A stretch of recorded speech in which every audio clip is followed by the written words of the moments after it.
MoxStars podcast. I am Menace, one of your hosts, and I'm here with Flash. What's up? What is up, dude? Welcome to the show, everybody. This is the MoxStars podcast, the number one podcast on the internet for Magic the Gathering and Dr. Pepper and Don Cheadle and many other things like MoxStars tokens. And if you don't have any tokens in your hands right now, if you're not looking at them, they're so sick. Get your hands on some, reach out to us. You can send us an email at moxstarspod@gmail.com. Get yourselves some tokens. We're running them for 15 a set, 5 separate tokens, and they're super sick. And we're working on more. Anyway, if you'd like to support the show, you can do so by finding us on YouTube, where you can like, subscribe, and ring that bell for more notifications. You can also find us on all major podcasting platforms. Leave us a 5-star review on your platform of choice. Make us look super duper cool, like you're wearing a Got Glarb hat, like I am right now, on the YouTube. You can also support us via Patreon. By becoming an official Pepperhead, you can support the show for $3 a month and have your name turned Dr. Pepperhead on the Discord server. Join the Discord server as well. There was a question gone out this week. Who else is going to be at MagicCon? Let them know if you're going to be there. There's a small MoxStars coalition forming at MagicCon in Vegas. We have a coalition. Yeah, that's fun. It's a fun word. Coalition victory, recently unbanned in Commander. Indeed. I wonder if anyone's won with it yet. It's got to be the tastiest. I mean, victory. Someone had to have won with it. But yeah. If you win with it, I think you just pull it from the deck too. You do it once and you just go, yep, did it, checked it off. Bucket I've proven my point. Yeah. You stand up from that table differently. I was going to say something. Never mind. Okay. Okay. Don't say it. Don't get canceled, man. I don't want to get canceled. You can also support us at the 2-liter tier, like definitely Jeremy, Pool Boy Barry, UWP Quirt, and Aaron Becker. For $10 a month, get 2 entries into each of our bi-weekly giveaways, which at the end of this episode we'll be doing. So stick around to the end to see who won. And then you can also support us at the Cherry Vanilla Pepperhead tier. That's $5 a month and gets you your single entry into each of our biweekly giveaways. The ROI is insane on these babies. You can also support us by joining the MoxStars Dr. Pepper Lounge, where you can sit in front of our Dyson bladeless fan as the soothing sound of waves crash against your patio furniture at the brunch restaurant of life of Dr. Pepper in the MoxStars Dr. Pepper Lounge, where Revenlift is hanging out, getting a free hat. Got Glarb hats coming your way every single month. And then if you're around for a full year, you get a 101 bucket hat, which we are drawing ever closer to for Revenlift. So that's exciting. Yeah. Let's see what WB Enterprise was in the brunch restaurant this past week. It was, I mean, the thing is that we were popping. Like this last brunch, we were open for, I mean, it's been a week since Mother's Day, but we were busier than heck for Mother's Day. You know how many moms are out there in the WB universe? There's so many. It's like the Animaniacs brought their moms they haven't seen in so long, and they were like, reunion time, baby. I don't know where I'm going with this. All right. Today's show. Don Cheadle brought his mom. Yeah. Oh, yes. Don Cheadle. Su madre. This week's show, we are talking about first, the Final Fantasy Secret Lair drop that's coming our way.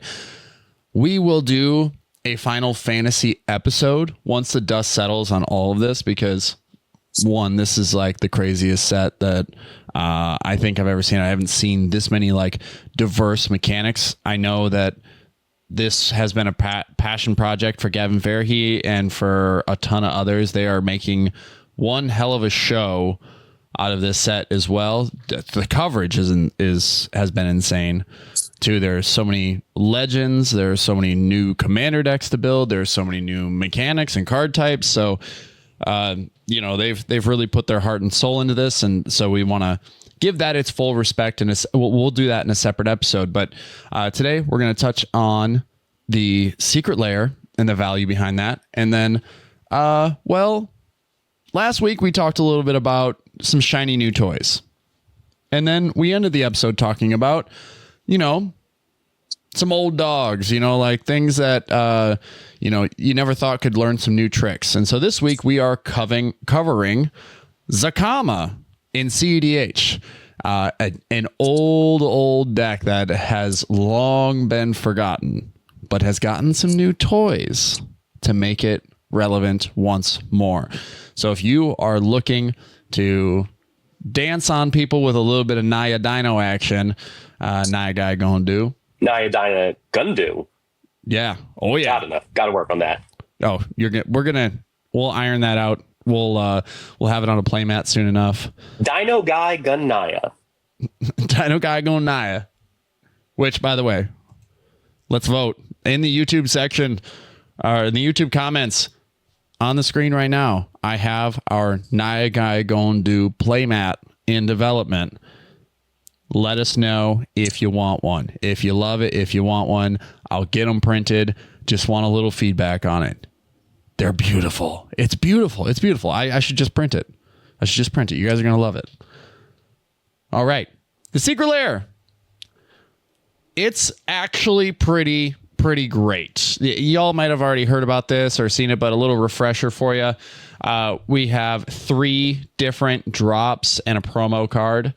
But let's jump right into it. We have the first drop is the Secret Lair Final Fantasy Game Over, which gives us Day of Judgment as Spira's punishment, which Sin is a total beast.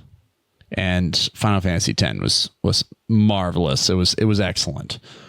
So I'm glad to see my favorite in the series.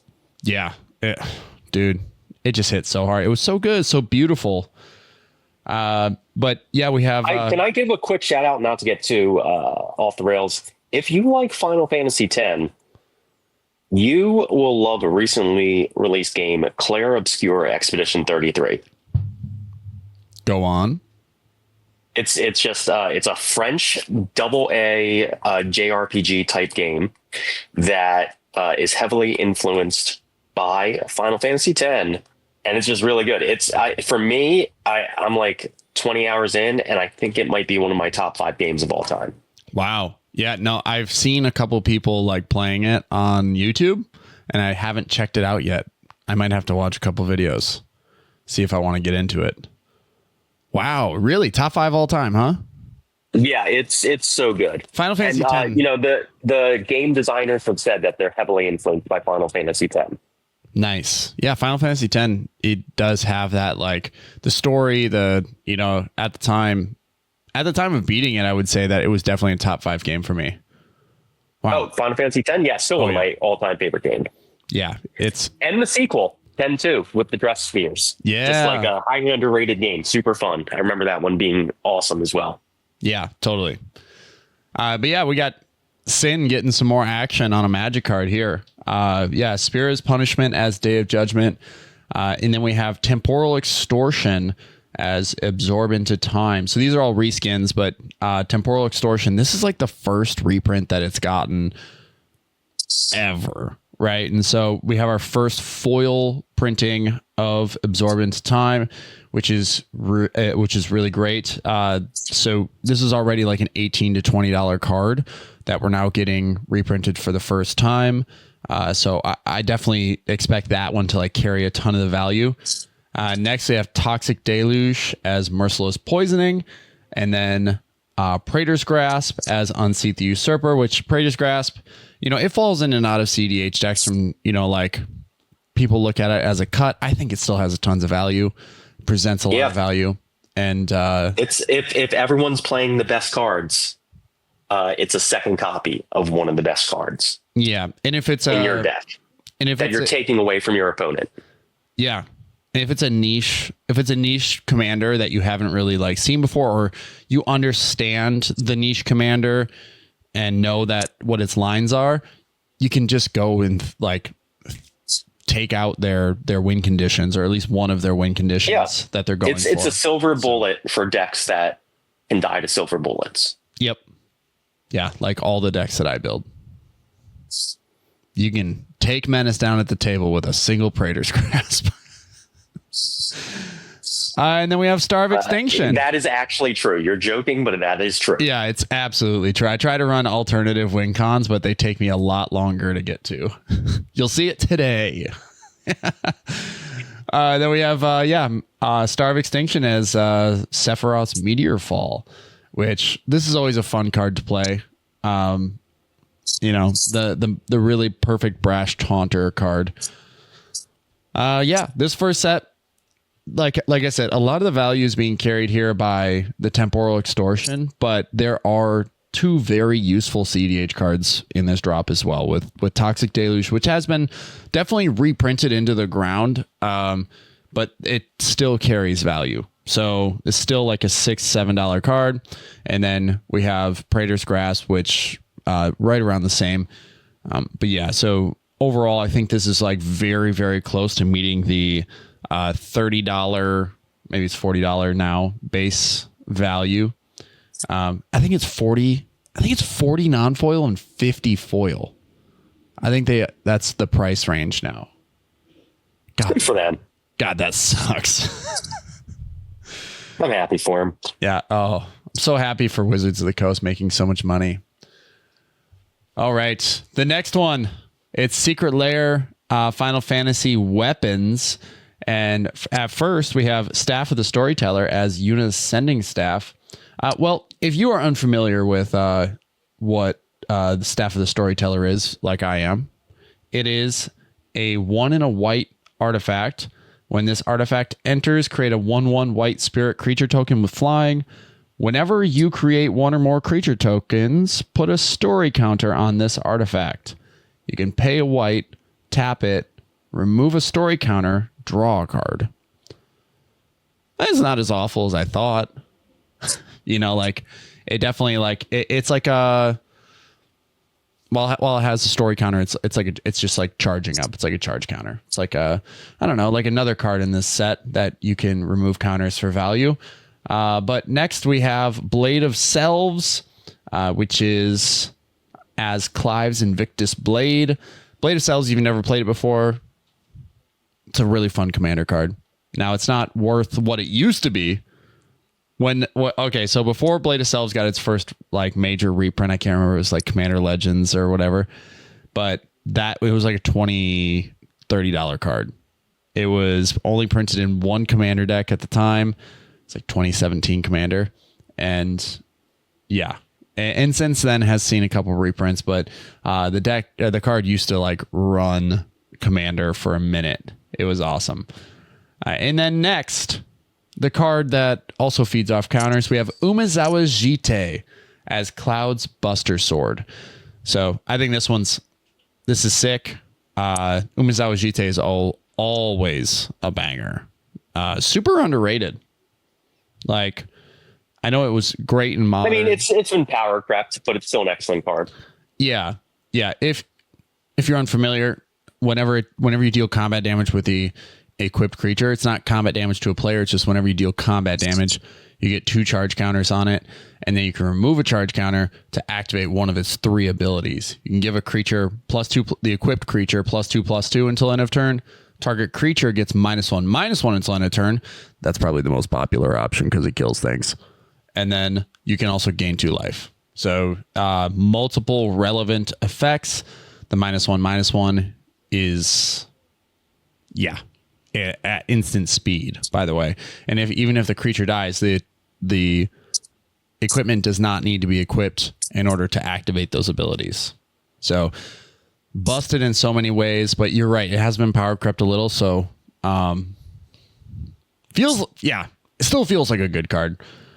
Next we It's have definitely a good card, just not a CDH card, probably.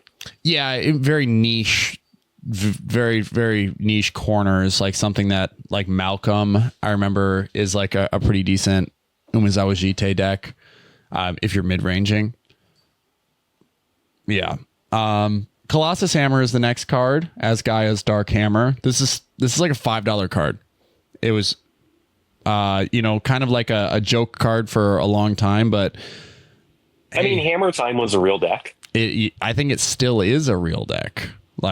And it's still in Modern, it still sees play, and it still gets support all the time. Like new cards coming out.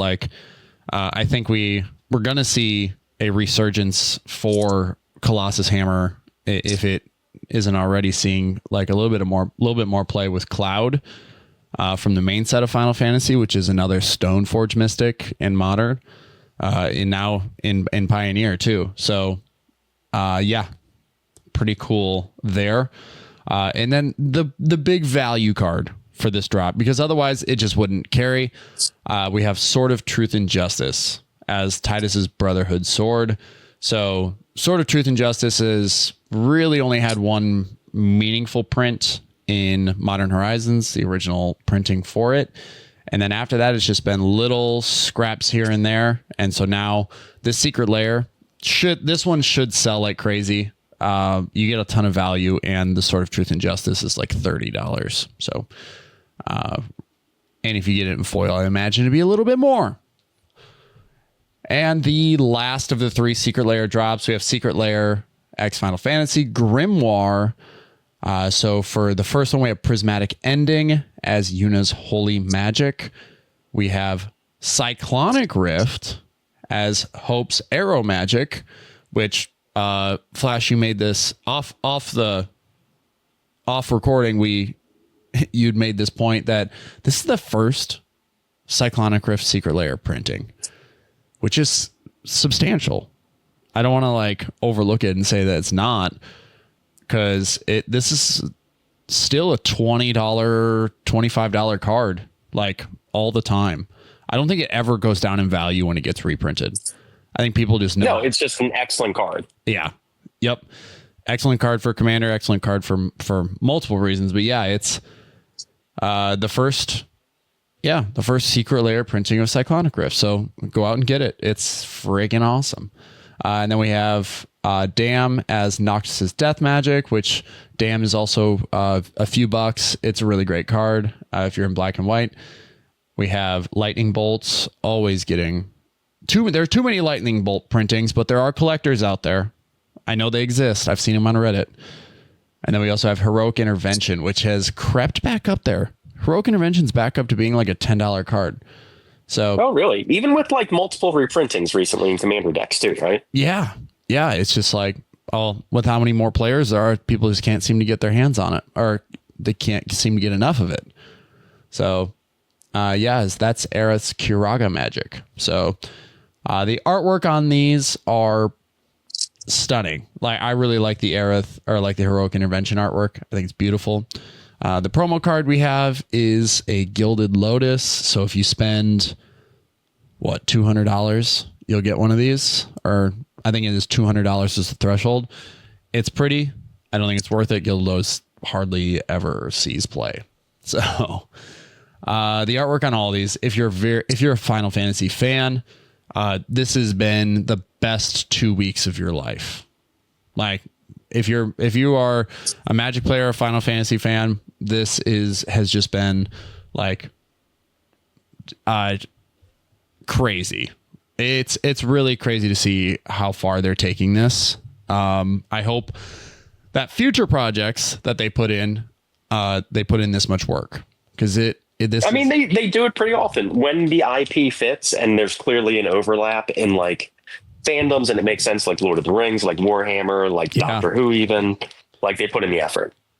Yeah.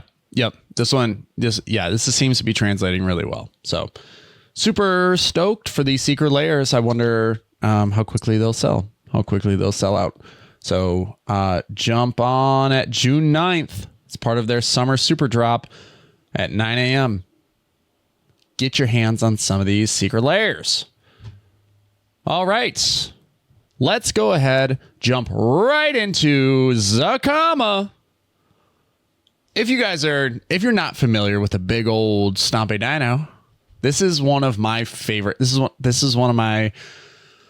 When I first got into CEDH, this was the deck for me. This just stole my heart. I was so excited for it. So just for a little bit of like history on how I developed as a CEDH player, I was playing this as like big mana, like sort of group huggy with like mana flare and stuff like that, and just get tons of mana, dump it all into Zacama, let it come in, untap, blow everything up, and then control the game from there. And that was not like super viable. It wasn't really a great strategy because you were just giving people free resources if you couldn't completely shut them out of the game after doing that. So I think it was Jordan was really pulling me into CEDH. Like he was like, just take it and modify it little by little,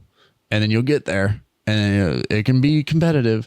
He's got to find a way to make it work. There are all these magic cards out there, encouraging me to do so. And so I looked at it, and all of a sudden the pieces started coming together, and realized that Zacama is a food chain deck. This is my original food chain deck that made me sort of like fall in love with that strategy. So for 9 mana, big chunky cost, 6, a red, a green, and a white, Zacama might be the original Naya guy. Is it because you're going to do? So it's a 9/9 with Vigilance, Reach, and Trample that says when Zacama Primal Calamity enters the battlefield, if you cast it, untap all lands you control. And then there's 3 activated abilities, 2 in a red, Zacama deals 3 damage to target creature, 2 in a green, destroy target artifact or enchantment. That's probably the one you want to use the most. And then you have 2 in a white. You gain 3 life. So currently the deck is sitting at 101. I'm looking at making a cut. So if you're on YouTube and you see a cut that I can make, let's make it. But the original idea was get food chain out, because everyone's, I guess, the really where it turns heads and makes people sort of like question the strategy is how do you get infinite mana? How do you win the game? How do you do all these things, right? So once you develop the food chain loop, which with Squee and or Eternal Scourge, you generate infinite colored mana for creature spells exclusively, right? And as long as you have a land or a set of lands that can produce one of each color, or red, green, and white, you'll cast Zacama infinitely and just keep untapping your lands and then just tapping them for infinite mana. So Zacama sort of acts as a filter for like infinite mana in that way. And then you have to have win conditions. And this is where I always ran into trouble with this deck, was finding a way to win was troubling, because it came down to what lands you controlled. So that's where this deck sort of like tilts on a different axis, is where all these other decks have main deck. You have, lines that are well known. You have to cast these spells in a certain particular sequence and blah, blah, blah, this, that. This deck wins through lands. And I will explain that to you when we get down to lands. But first, we have creatures. And since this is a combo deck, Yeah. Hey. Yeah. We have Allosaurus Shepherd first. The 1-drop green spells you control cannot be countered. This has always fallen in and out of decks for me, but it's 1 mana for a 1/1. This spell can't be countered. Green spells you control can't be countered, and it also has an additional activated ability of 4 and 2 green until end of turn. Each elf creature you control has base power, toughness 5/5, and becomes a dinosaur in addition to their other types. So could be potentially relevant. Later we get into these creatures. Then we have dorks. We have Avacyn's Pilgrim, Bird's Paradise, Delighted Halfling, Elvish Mystic, as our mana dorks. We also have Hey, how many of those are elves?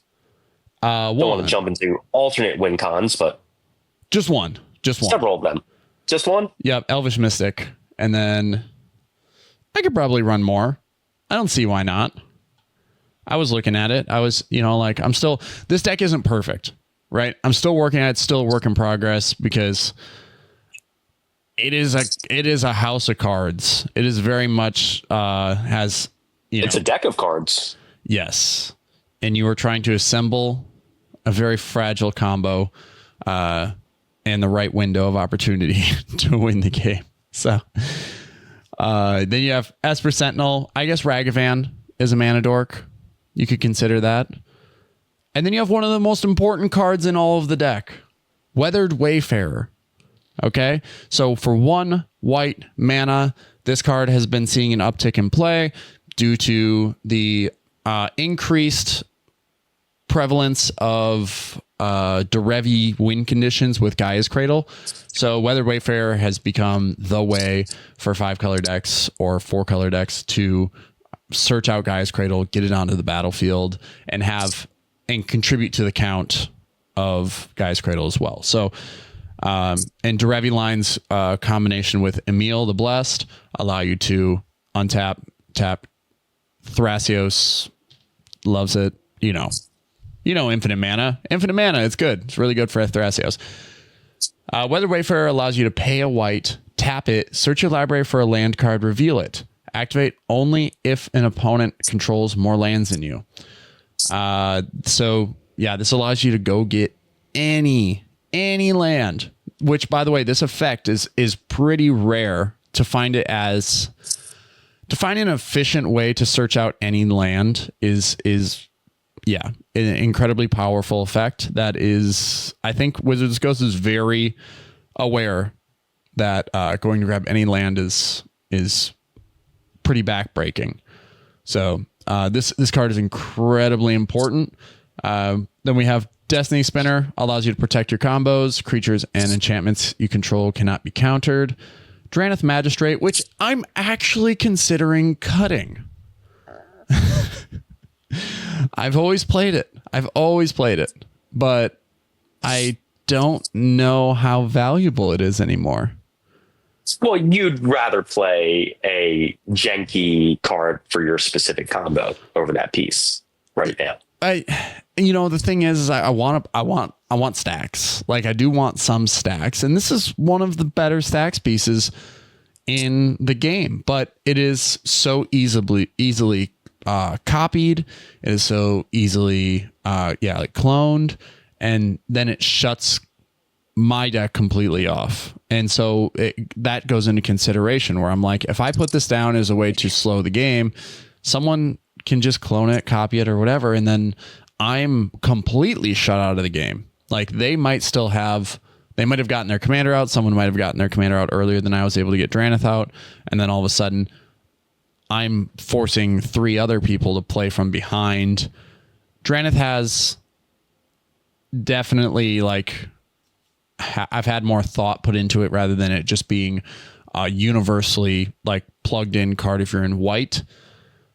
I'm looking at it a little bit differently now. So I'd rather have like a stacks piece that shuts down one very specific thing that, if copied or cloned, wouldn't really non-bow me or kick me out of the game. So yeah, it's in here, but it's definitely under consideration. I think that all cEDH players need to take a good hard look at Drannith Magistrate, with how many new cards and powerful cards and strategies are being, injected into the format. Now that we're sort of reevaluating how we build decks to combat this mid-range madness, and how we're trying to find our own, like, small victories, right? So Drannith Magistrate never feels like a small victory. It just feels like you land it and you just hope it holds the game together long enough. So next we have Sanctum Weaver, which is one of, for me, this is an auto include in any deck in green, just because of my heavy favoring of enchantments. So itself is an enchantment. Destiny Spinner is an enchantment. Enduring Vitality is an enchantment. I'm also playing Overlord of the Hauntwoods. So if you ever wanted a standard deck, you ever want to play a standard deck in cEDH, this is your deck. There's so many standard relevant cards right now. But then we go down to enchantments. There are 16 other enchantments.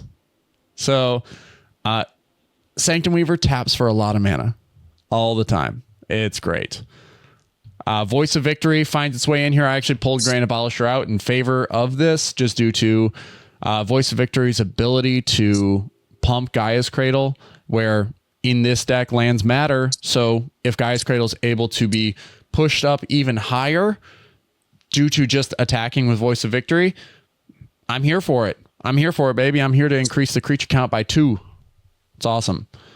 Dualcaster Mage. This is mostly for battling on the stack and increasing Gaia's Cradle count. And then allowing me to just, whatever I see fit on the stack that I want to copy, whether it's a counter spell, a bounce spell, card advantage spell, ad nauseum, I can copy it. I can go through. I can, get whatever cards I need. Eidolon of Rhetoric, another enchantment creature, rule of law effect to really help nullify a lot of those more common strategies. Just kind of tempos out the game. Elvish Spirit Guide and Simian Spirit Guide, Ranger Captain, Eternal Scourge and Squee for the combo, Academy Rector for the combo to kill this and go get Food Chain. Elish Norn, Mother of Machines. This is big here just because it doubles up on Zacama's ETB, allowing you to untap twice. So untap, tap all your lands, float that mana, untap again, and then, roll through. So Mother Elish Norn can make your lines a lot shorter while also stifling and impeding your opponents. And then, Overlord of the Hauntwoods here. Never thought this would be in a cEDH deck, but it is an enchantment creature that creates a land that is all land types, taps for 1 of any color. So it's incredibly relevant here, where you need to get to a certain number of mana in order to create these infinite loops with Zacama outside of Food Chain. So I'll get into that in a sec. Zacama has always been sort of seen as a casual Zacambo deck. So, one creature I just sort of glanced over, but I think is I glanced over it because I wanted to come back to it, is Hunting Velociraptor. This card is insane. It's really only seeing play in Atali right now, but we have another home for it. It is 2 and a red for a 3/2 first strike. Dinosaur spells you control or dinosaur spells you cast have Prowl 2 and a red. Prowl is you may cast a spell for its Prowl cost if you dealt combat damage to a player this turn with a creature with any of its creature types. So dealing combat damage with this will make it so that Zacama is only 2 and a red to cast for the entire turn. Even if you sent it back to the command zone, now it's only 5 mana. It's the tax adds on, but for 2 and a red, you get to cast a 9 mana spell that untaps all of your lands. Pretty insane. So, or if you're able to bounce Zacama back to your hand, we might have a card that does that. Then, still 2 and a red. And it shortens up your combo lines quite a bit. Pretty great card here. And then you can also activate the Allosaurus Shepherd to turn it into a dinosaur, or turn your Elvish Mystic into a dinosaur, deal that combat damage. So, Hunting Velociraptor doesn't have to necessarily get through, shortens your lines a little bit more. So sorceries. This is where the deck, sorceries and instants, this is where the deck needs the most help. It's been a long time since I've really taken a look here, but and adjusted this, but the deck really needs tutors. You need to be able to get the cards you need, regardless of risk, so I'm playing Gamble for 1 red mana. I'm going to take the risk to get Food Chain into my hand, or one of the 2 pieces I need. It's just where the deck is at. It's weak in a lot of areas. And so sometimes you got to leave it to chance. And that's what, hey, the card has that name for a reason, right? I've seen too many people discard the card they search for, and it's sad. It's really sad, but hey, when it happens, that's the nature of the game. Also playing Faithless Looting. A lot of times in these colors, you just don't get the card draw effects. You can also throw some meaningful things into the grave to reclaim with Savine's Reclamation. We also have Altar of Bone. This is a great way to sacrifice your Academy Rector to go get your food chain, and then also grab the Squee as well, so you can keep rolling. Finale of Devastation is, for me, an auto including green. I'm looking at putting in Nature's Rhythm just due to the fact that the creature doesn't need to have haste in order to tap it for the Harmonize. So you can grab, whatever, or if you have Zacama on the field, you can tap it, reduce the cost by 9. Idyllic Tutor to go get Food Chain. Eldritch Evolution, same deal as Altar of Bone, except it puts Squee onto the battlefield, or Eternal Scourge. Winds of Abandon, super great right now. I think this was in the list and I thought about cutting it. I'm not cutting it. Not right now, at least. This is 1 and a white. Exile target creature you don't control. For each creature exiled this way, its controller searches their library for a basic land card, puts onto the battlefield tapped. You can overload it for 4 and 2 white. This, in mid-range madness territory, this is a total wipe. This, and how many people are playing basic lands? Unless you're playing mono against a monocolored deck, it's very rare. So I'm more than happy to include Winds of Abandon when the entire idea behind most people's decks are to generate a massive board state. And this is one-sided. It's completely one-sided. The only downside, it's sorcery. So if I were to replace this with anything, I'd probably replace it with like Final Showdown. For the same amount of mana at instant speed, you just destroy all creatures. So there's a little bit of upside there. It also has a couple other abilities that allow, for some flexibility. So yeah, maybe Final Showdown if I'm seeking to cut this, but right now I'm not. Sylvan Scrying. It's one of the better cards in the deck for 1 and a green. You get to search for any land card. Like I said, these effects aren't very prevalent, so you need as many as you can get. Search your library for any land card, reveal it, and put it in your hand. Shuffle your library. So it's like a demonic tutor for your win conditions. In green. Now moving to instants, crop rotation. I didn't realize this was a game changer, but it absolutely is. This is, Flash, correct me if I'm wrong, one of the best cards in the game. I'm not going to correct you. Hey, crop rotation's awesome. It 1 green mana, sacrifice a land in addition to its other costs, and then search your library for a land card, put it onto the battlefield, untapped, and shuffle your library. So any land, no restriction. Yep. This is the original search your library for any land card. And it's busted. It's so great. If you're in green, there's too many times that there are too many times that this has won a game, or given you an opportunity to stop, slow the game down with, now that Talon Gates exists. I've seen, people crop rotation for a Talon Gates to remove a commander for the turn. There's a land that can do anything you need doing. Yep. And crop rotation will go get it. We have Enlightened Tutor, Food Chain. We have Hadouken. I say it like that whenever I cast it too. Lightning Bolt. As you should. Yeah. Hadouken. Red Elemental Blast, potential cut, Rending Volley. Now, this is actually a this is a... Can I ask why I'm sorry, why are you going to cut Red Elemental Blast? It's one of the only pieces of interaction you have. I know, cut it. No. I don't know. I just...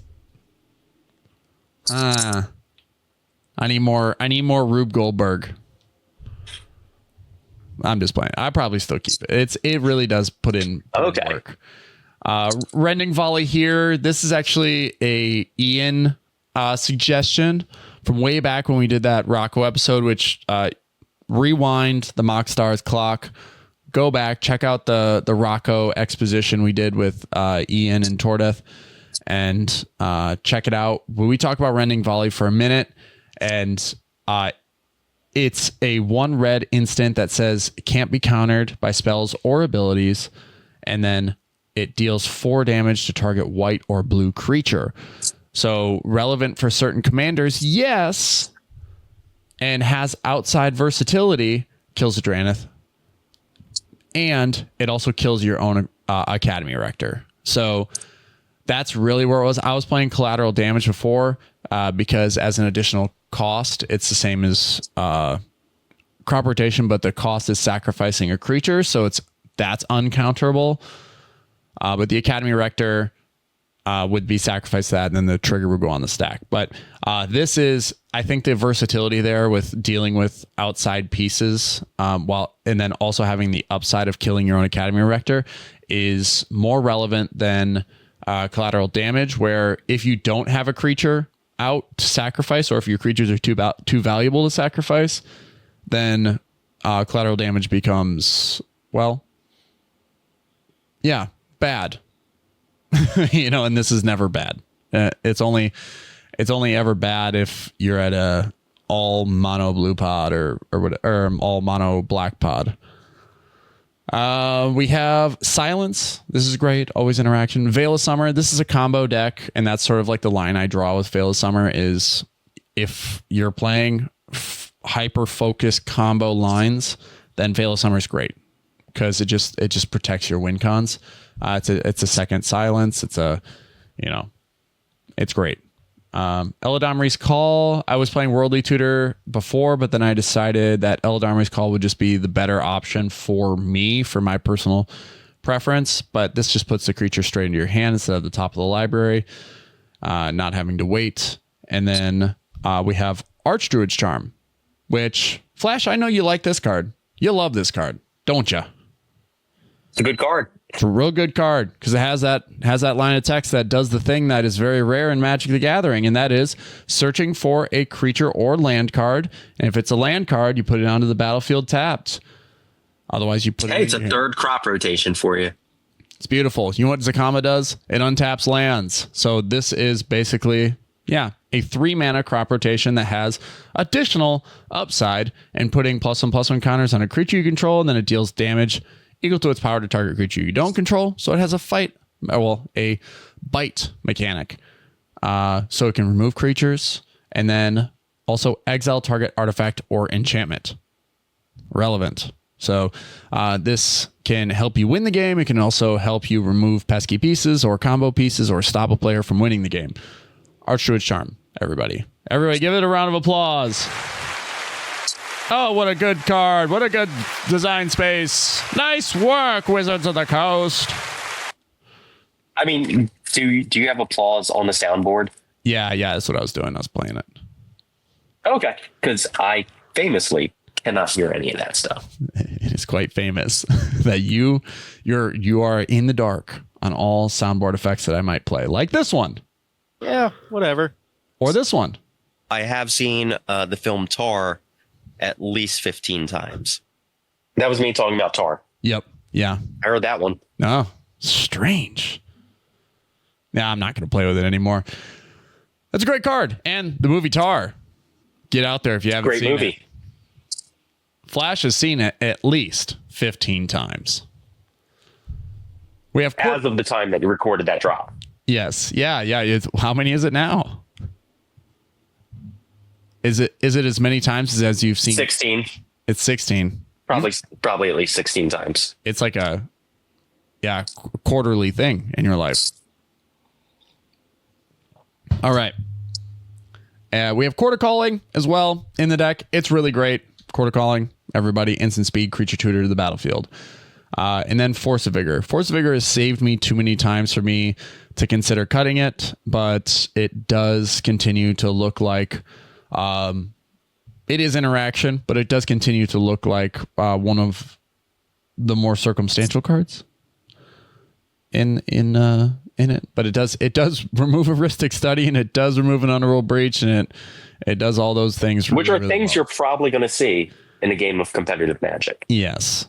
It's also worth, like if you got to feed the fish once to blow it up, do it. Just do it. Just get it over with. Don't rip the Band-Aid off. Don't give them too many cards. Artifacts, we have Chrome Mox, Lion's Eye Diamond, Mox Diamond, Mana Vault, Soul Ring, Arcane Signet, Cursed Mirror, and the One Ring. Now, all these artifacts are pretty much staples, except for, I think, I don't think many people are considering Cursed Mirror a staple, and I'll tell you why it's in this deck. For 2 and a red, it can enter as a copy of any creature on the battlefield until end of turn. I've had this used against me. I've had it to copy Zacama, and the reason that I included it was because of that. If you copy Zacama with this, it enters the battlefield. You did cast it, and so it untaps your lands. You just choose to send it to the graveyard instead of Zacama, unless you have a reason otherwise. So it is a 3 mana untap all your lands if you've landed your commander already. It is also, just really great for copying pieces of or valuable creatures on the battlefield. So really a great card. Clones are still good in a post-Dockside environment. Right. Yep. They can still be good. I still play them in pretty much every deck. Like Helga has Stunt Double in it. It also has, I think I have one more clone in there too. Oh, Phyrexian Metamorph, still really great. So Cursed Mirror, a really great card if you do not have access to clones and you want access to a clone effect. After the turn is over, it turns into a mana rock that taps for a red mana. So beautiful. Has a lot of versatility and purpose even after the turn that it's played. All right, enchantments. This is where things get spicy. We have Carpet of Flowers. You love an enchantment package. Famously. It's beautiful. It's famous. So famous. We have Carpet of Flowers, Deafening Silence, and our first combo piece, Meticulous Excavation. This is a card that I heavily spec'd because at the time Dockside was legal, and this is a Dockside combo card. For 1 white, you get an enchantment that says pay 2 and a white. Return target permanent you control to its owner's hand. If it has Unearth, instead exile it, then return that card to its owner's hand. Activate only during your turn. So, for 1 white, you get an enchantment that increases your Serra's Sanctum, your Sanctum Weaver count. And then for 2 and a white, if you're able to generate 12 mana, which sounds like a lot, there are a lot of combo lines out there that require 11 mana. So, 1 more. What could hurt? Well, how could that possibly be worse or too much worse? But yeah, if you were able to generate 9 and then 2 and a white to continuously bounce Zacama, like this allows you to generate that infinite mana by bouncing Zacama back to your hand and then replaying it, untapping your lands, bada bing, bada boom, keep rolling, keep going. And then hopefully you have one of your outlets on the battlefield. The next card, so Meticulous Excavation, great. More than anything, this contributes to the enchantment count and then also has the upside of winning the game. Utopia Sprawl, a green mana for Enchant Forest, allows you to tap that land for an additional color of your choosing upon entry. Wild Growth, so any type of this effect that is mana efficient, I'm going to play just because it increases the amount of mana that my lands produce, which helps get us closer to the goal. Bitter Reunion. Now, this was a card that I've initially spec'd in Shalai Halar just because like that pay 1 sacrifice creatures you control gain haste until end of turn allowed me to swing the turn of landing like the Red Terror or something so I could then jam the win right then and there. It has like haste. Haste is super underrated. It's super valuable to be able to get an attack in when you shouldn't, especially since some of your win conditions in this deck are attack driven.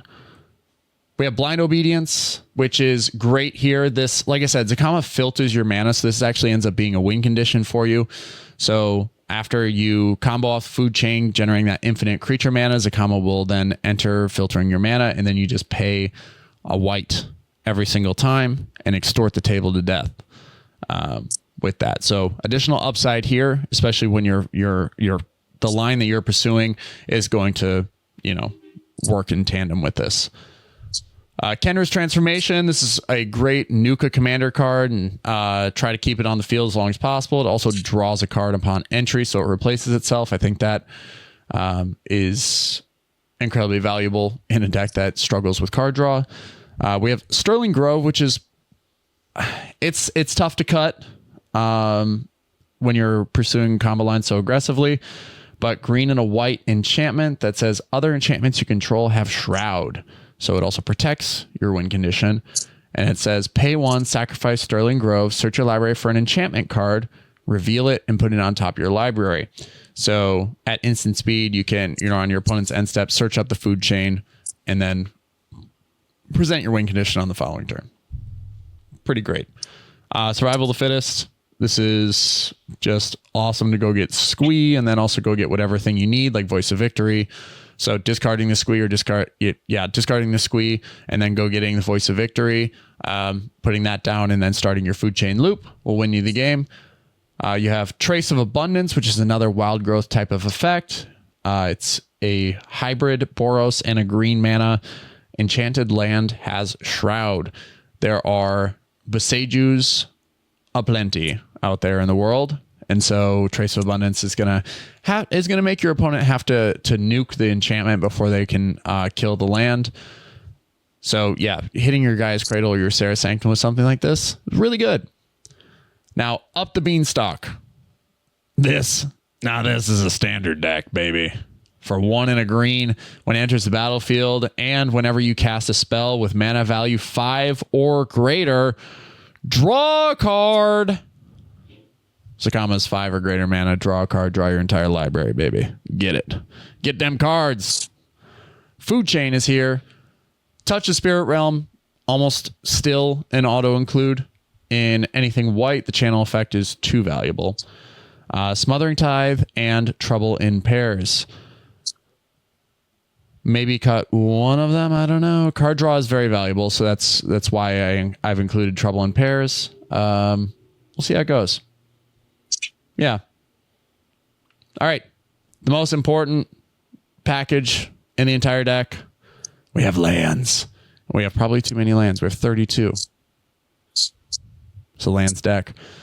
Ancient Tomb, Arid Mesa, all the relevant fetches that you might want. Let's just talk about the important ones. Bonder's Enclave, which is on the chopping block, but it's really great in this deck. Once you get your loop going, this allows you to draw your entire library. You can pay 3, tap it, activate only if you control a creature with power 4 or greater. You're going to have one that has 9 power. Beseju, awesome utility. Now, here's the shiny new toy. This is where Zacama's got a brand new bag, baby.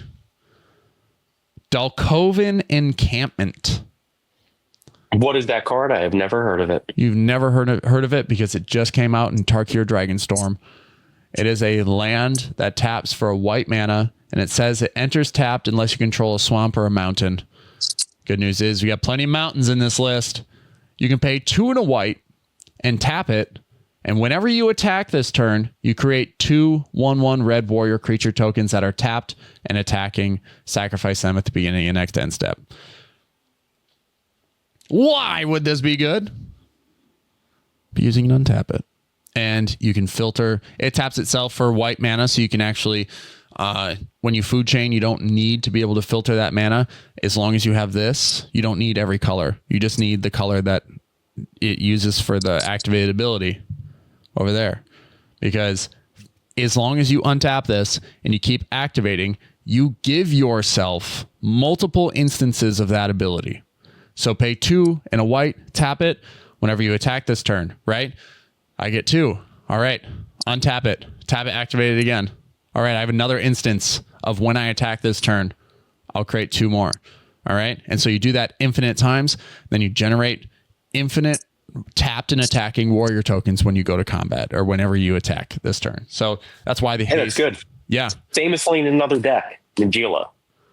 Yeah. Yep. Really good in Nagila. This was a card I saw being played on Arena, and I was like, oh man, this is winning games. Why is no one looking at this? And then I realized I was like, how did it take me so long? I played Zacama for forever. And yeah, it's a Zacama outlet. So it wins you the game. This is one of your win conditions. after you assemble the loop. So it's really, it's a thing of beauty for sure.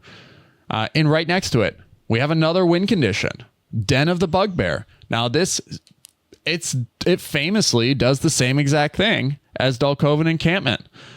If you pay 3 and a red until end of turn, Den of the Bugbear becomes a 3/2 red goblin creature token with, whenever this creature attacks, create a 1/1 red goblin creature token that's tapped and attacking. There have been too many times where I've put this on the battlefield, not had haste as I'm going through the loop, and I can't do anything because this needs to attack. So that's why the haste, why I felt was an important inclusion. It might be worth running even more haste for more upside with this, but same deal. All you need to be able to do is pump this with infinite mana, 3 and a red, over and over and over again, and this land will gain infinite instances of creating a 1/1 red goblin that's tapped and attacking. So another win condition here. We have Gaia Reach Sanitarium. This is a way to continue drawing out your library, and then I also like this for the upside of killing a Thassa's Oracle win attempt on the stack. It's really beautiful card. I love it a lot. It's awesome. More win conditions. Oh yes, Sanctum of Eternity. So this is a colorless land printed in Commander 2019 that instantly, when Zacama was very much on its way out, and so it was mentioned for the deck. I've played it ever since. For two colorless mana, you can tap it, return target commander you own from the battlefield to your hand. So this is a homeward path of sorts for your commander, but also this starts the loop. This can be your loop for 2, tap it. So you need 11. But yeah, you go ahead and untap this every time Zacama enters, so you get another return back to your hand. So this is basically the same thing as the Meticulous Excavation, just 1 mana cheaper. So it's actually it's excellent here. It's another combo piece. We also have Shiving Gorge as another potential win condition. 2 and a red, you can tap it, deal 1 damage to each opponent. And those are our win conditions. Everything else is just a manner of providing you some sort of card advantage with Urza Saga, or giving you mana advantage like Sarah's Sanctum or Gaia's Cradle. Aiganjo, Boseiju. That's it.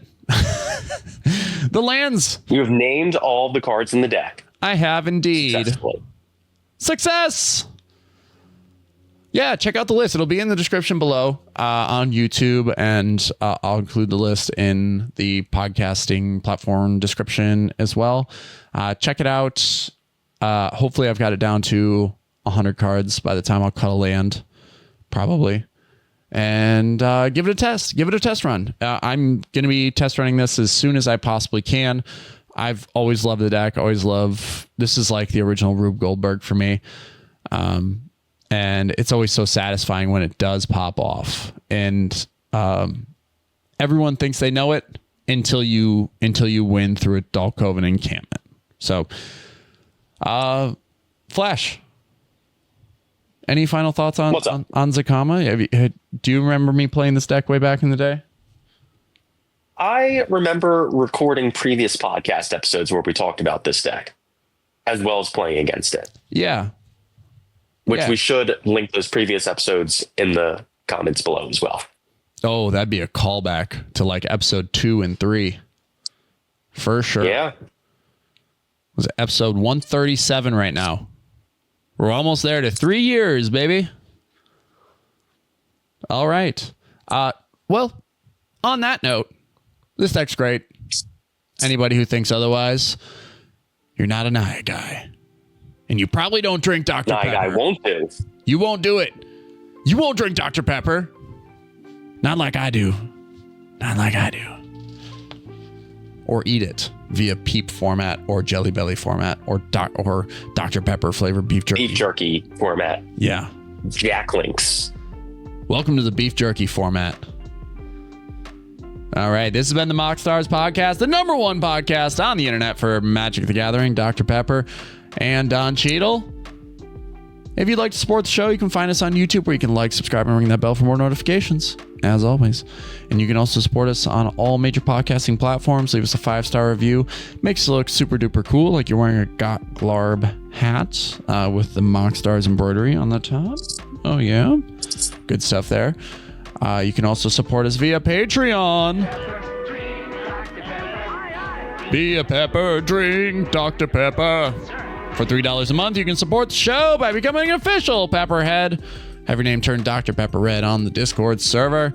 You can also support us at the Cherry Vanilla Pepperhead tier, $5 a month. Get access to each of the bi-weekly giveaways, like maybe Anthony, KB, Mono Greg, Jacob Hibbert, Tommy Cypher, K Mr. K, and Will Rule. You can also support us at the 2-liter tier for $10 a month. Get 2 entries. You can also join the MoxStars Dr. Pepper Lounge. Enjoy the Bladeless Fan. The brunch menu is poppin' these days. And get 3 entries and a free hat into each of those bi-weekly giveaways. Or 3 entries and a free hat. The hat doesn't contribute to your entries, but you do get one. Does that make sense? The hat is purely cosmetic. Yes. Yeah, it's one of those things. You're going to pay for the It doesn't provide any buffs. Yeah. Unfortunately. Other than looking way cooler. I also have in development some MoxStars Pogs. I've got some slammers in the mail for us. That's news. I didn't tell you about that yet, but I was hoping. Not tell me about the slammers. I just figured I'd get your on-camera live reaction. I love it. I'm in. He's in. He's in. You hear that, folks? He wants a Pog. He wants a slammer. They're super sick. I'll send you a picture. Are Pogs back in the culture? No, but I figure it's a good reminder token for your pact trigger. Or okay. this has got a finality counter on it. Slam. Fair enough. Yeah, you never know what it can be used for. It's a token of sorts, right? All right, this has been the MoxStars podcast. Show your love for Don Cheadle by hitting the thumbs up, and we'll see you next time. We're out of here. Peace. Bye. All right, if you made it this far in the show, you know what it is. It's our bi-weekly giveaway, and this week we're giving away a Got Glarb hat. Because you know what? We trust that you, the MoxStars faithful, the ones that have signed up, supported us on Patreon, and have entered into these giveaways are going to get out there and you're going to rep that MoxStars merch and just show it off. So we're giving one away today, and let's just get right into it. Let's spin the wheel. Let's see who wins. Shuffle 1, 2, and 3 times and spin away. Oh yeah, I mean, that hat's so sick. It's the sickest thing. Who's gonna win? Who's gonna win? Who's gonna win? It's definitely Jeremy. Definitely Jeremy. Congratulations. Another giveaway won. I will get that in the mail to you as soon as possible. Thank you to everyone for supporting the show. Thank you for everyone for entering into this giveaway, supporting us on Patreon.